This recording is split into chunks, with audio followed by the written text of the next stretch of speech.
Ho aminareo ane ry havana ny fahasoavana sy ny fiadanana avy amin'Andriamanitra ray sy Jesosy Kristy tompontsika. Amen. Ny lalàna ny madiniky ny tompo.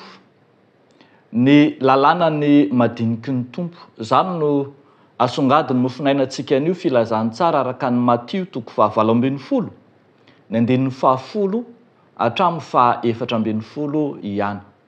Andeha ho vakintsika amin'ny anaran'i Jesosy Tompo manao hoe: mitandrema fa andreo manao tsinotsinona na dia iray aza amin'ireny madinika ireny ianareo, fa lazaiko aminareo ny anjeliny any an-danitra mahita mandrakariva ny tavan'ny raiko izay any an-danitra. Ahoana no hevitrareo? Raha misy olona manana ondry-rato ka maniny anankiray, moa tsy hamelany 7:7 eny an-tendrombohitra va izy ka andeha hitady ilay nania? Ary raha tahiny hitany izy, dia lazaiko aminareo marina tokoa fa mahafaly azy iny noho ny 7:7 izay tsy nania. Ary tahaka izany dia tsy sitraky ny rainareo izay any an-danitra raha ho very na dia iray aza amin'ireny madinika ireny. Ray Masino, manamasinana amin'ny fahamarinana, ny teninao no fahamarinana. Amen. Ny lalàna ny madiniky ny tompo amin'i Jesosy dia ny madinika no lehibe ao amin'ny fanjakan'ny lanitra. Ny fahalehibeazan'ny madinika ao amin'ny fanjakan'ny lanitra no tiany Jesosy asongadina amin'ity niarahany farany tamin'ny mpianatra tany Galilea ity. Raha mamaky hatrany amin'ny 1 tsika dia ambety tenin'i Jesosy mandrakariva ireo madiniky ny tompo ireo. Lazainy fa raha tsy miverina tahaka ny anankiray amin'ireny izy, raha tsy tonga tahaka an'ireny dia tsy handova ny fanjakan'Andriamanitra. Sarotiny ary tena sarom-piaro mihitsy Jesosy ny amin'izay mitondra fanafitenana ho an'ireny madiniky ny tompo ireny. Ary eto dia ny fomba amonjena ireo madiniky ny tompo ireo no asongadiny izao mofinaina izao. Fanoharana ny amin'ilay ondry zato no raisin'i Jesosy iheverana lay madiniky ny tompo. Lay ondry rato ka naniny anankiray dia ambara fa ny lalàna ny madiniky ny tompo dia tsy maintsy tadiavina ilay nania. Ny fitadiavana ny mania dia tafiditra ao anatin'ny lalàna ny fanjakan'Andriamanitra. Ambara eto fa tsy sitrak'Andriamanitra ny isian'ny ondry very na dia iray aza, ka dia ikely fatratra ny mpiandry anao izay hitadiavana ilay iray izay nania. Ny zavatra hitantsika eto amin'ity tenin'Andriamanitra ity dia tsy sanatria manao ambanin'ny zavatra ny 7:7 izay tsy nania akory, fa tiana songadina kosa fa zava-dehibe na dia iray aza eo anatrehan'Andriamanitra.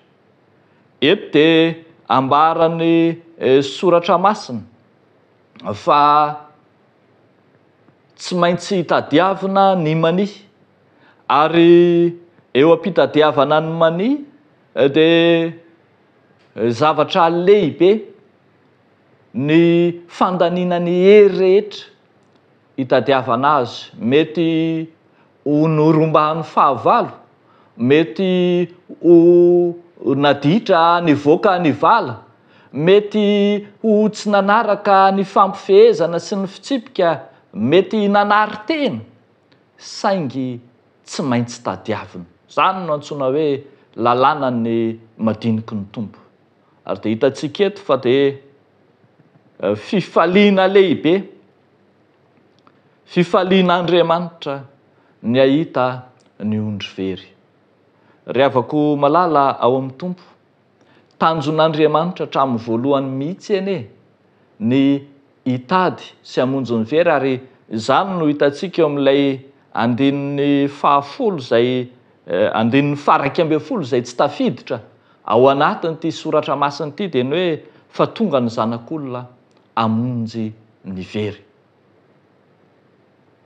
Tena zava-dehibe eo mason'Andriamanitra ny fikatsahana, ny fitadiavana ny very. Tamin'ny vanim-potoana malagasy dia niditra teo amin'ny tantara ny antsoina hoe vanim-potoana mitady ny very. Vanim-potoana izay anembonembonana sy ahatsiarovana ny tena maha-malagasy. Vanim-potoana izay heverina fa anonerana ireo izay tsy efa tsy lasa rehetra. Vanim-potoana mitady ny very. Eo amin'ny lalàm-piarahamonina tsotra izao dia misy ny antsoina hoe lalàna ho an'ny vitsy anisa na ny droit de minoritaire, izay ikendrena na anasiana asina manokana ireo vitsy anisa, ireo izay tsy maintsy hanajana mandrakariva ny vitsy anisa, fa tsy sanatria anaovana didiny besandry na ny fanapara-pahefana. Tsy maintsy heverina mandrakariva na dia vitsy aza.